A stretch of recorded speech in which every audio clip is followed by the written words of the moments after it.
Delegate from Culpeper, Delegate Freitas. Thank you, Mr. Speaker. I rise for a point of personal privilege. Delegate has the floor. So, over the last several days, Mr. Speaker, there's been a lot of discussion about an open and honest debate with respect to school shootings, gun violence, gun control, etc.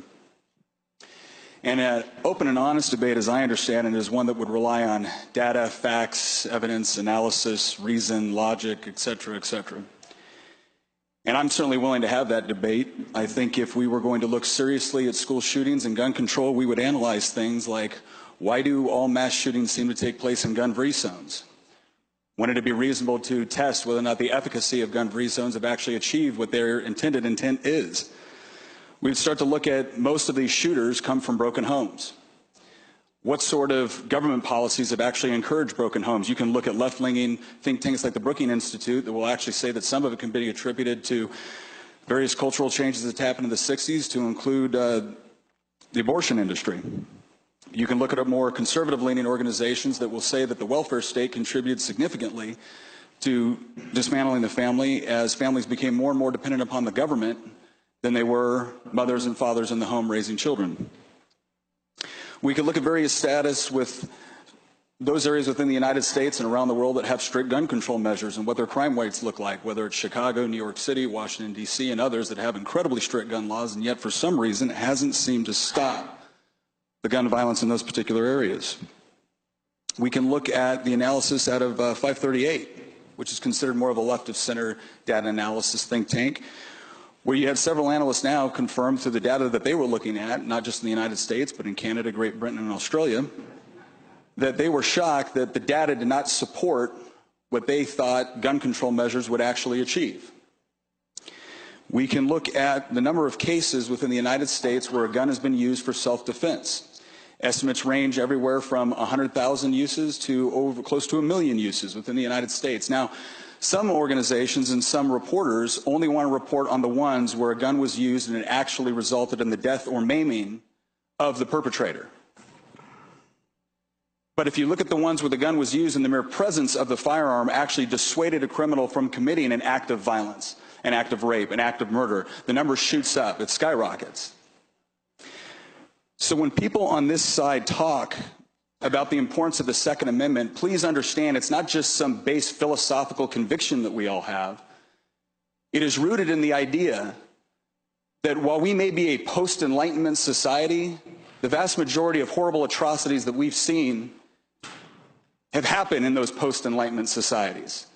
Has happened as a result of government systematically disarming citizens and claiming themselves to be the sole responsible party for their security, and then turning on those same citizens and punishing them.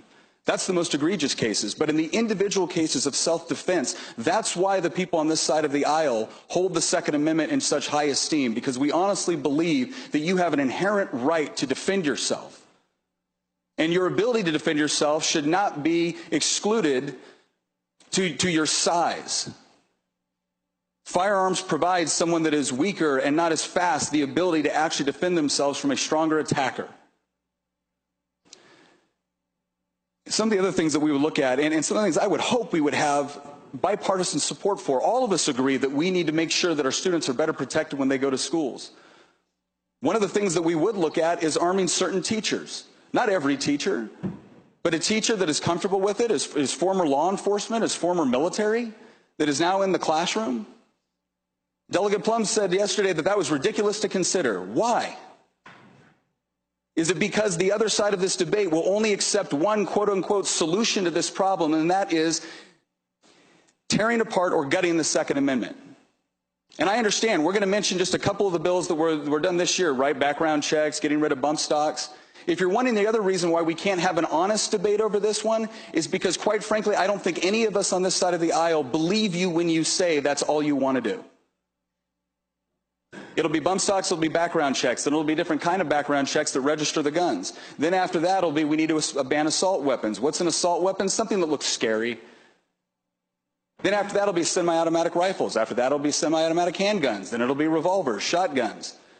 Because when the policies fail to produce the results you are promising to your constituents, you'll be back with more reasons on why we've got to infringe on Second Amendment rights. The other reason why it's really difficult to have an honest and open debate about this is because of this, members of this body comparing members on this side of the aisle to Nazis. Members on the other side of the aisle saying that when a 24-year-old teacher gets up and says that the whole debate is between the Second Amendment or her life, that's a false dilemma. And quite frankly, one of the ones that I found the most offensive, along with being compared to Nazis, was being compared to segregationists. I just want to remind everyone someone very quickly. It was not our party that supported slavery, that fought women's suffrage, that rounded up tens of thousands of Asian Americans and put them in concentration camps, that supported Jim Crow, that supported segregation, or supported mass resistance. That wasn't our party. That was the Democrat Party. Now, I'm thrilled that Democrats no longer believe that, and I don't believe that a single current member of this body who is a Democrat ever believe those things, but I would really appreciate it if every time you want to make a powerful point, you don't project the sins, the atrocities, and the injustices that the Democratic Party perpetrated on others onto us.